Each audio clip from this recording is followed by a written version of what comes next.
Al Kaline was a Tiger through and through, and today he's gone.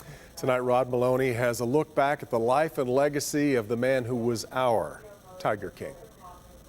I played a lot of ball games growing up in Baltimore. Albert William Kaline was born to Nicholas and Naomi Kaline in Baltimore, Maryland on December 19, 1934. Though he grew up poor, he would go on to become a true bonus baby. A multi-sport athlete as a child, he suffered from osteomyelitis, a disease that forced surgery to remove a piece of bone from his left foot. It required him to learn to run on the side of his foot, gave him a bit of a limp, but it did not hamper his play. So his parents, who had noticed his baseball talent early, drove him all around Baltimore so he could play in as many leagues as they could get him into. He flourished at Southern High School, and pro scouts started coming around. In June 1953, Al's senior year, Tiger scout Ed Catalinas inked Al to a major league contract, $30,000, big money for the time. The contract also came with a ticket straight to the major leagues, completely bypassing the minors.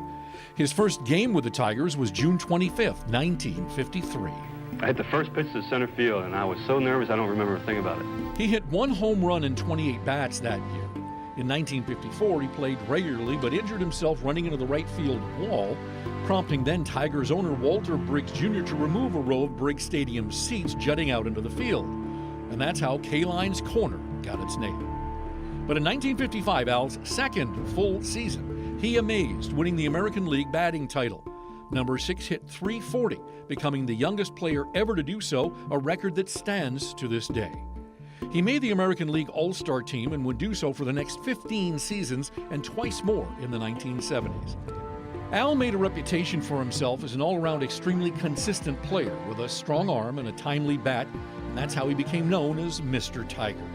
He did have a temper, though. In 1967, he struck out and slammed a bat into the bat rack, breaking his hand. He missed a month of the season.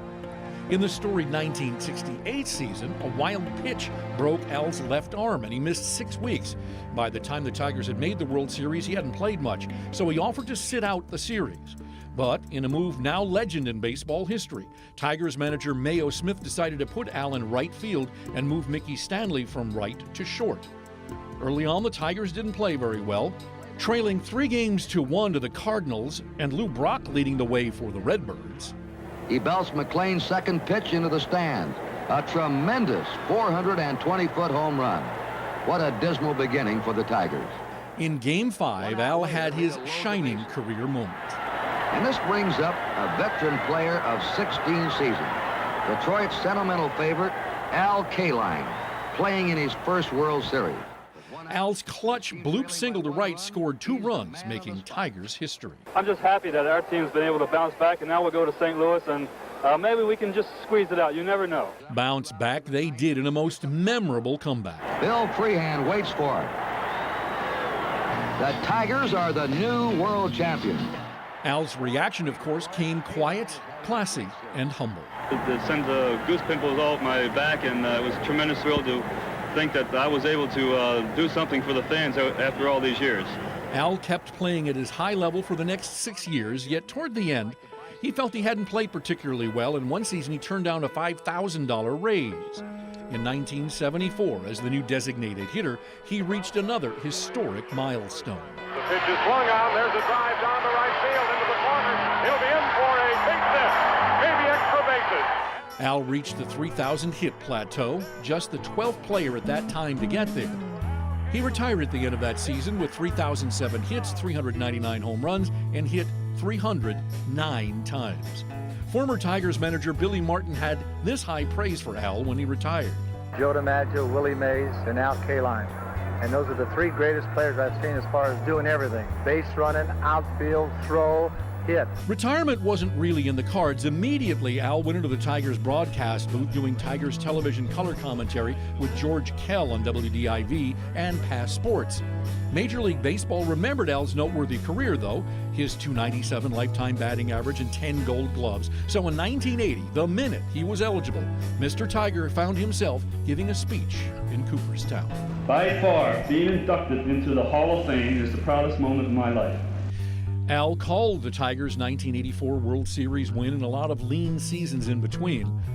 But when he left the booth in 2002, he stuck with the team, becoming an advisor that utilized him heavily during spring training.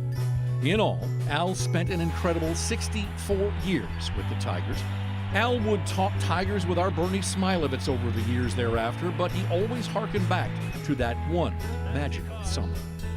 I hope a lot of the guys are able to get back here because I'll never forget, I will never forget 1968 because we were world champions, and for 1 year, we were the best.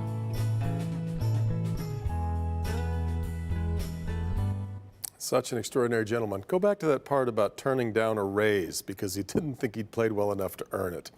Current and former Tigers have been paying tribute to Kaline throughout the day. For example, Justin Verlander writing on social media, "Such a kind and generous man who meant so much to so many.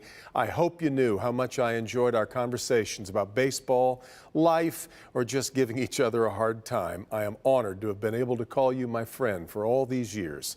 Rest in peace, Mr. Tiger, Al Kaline."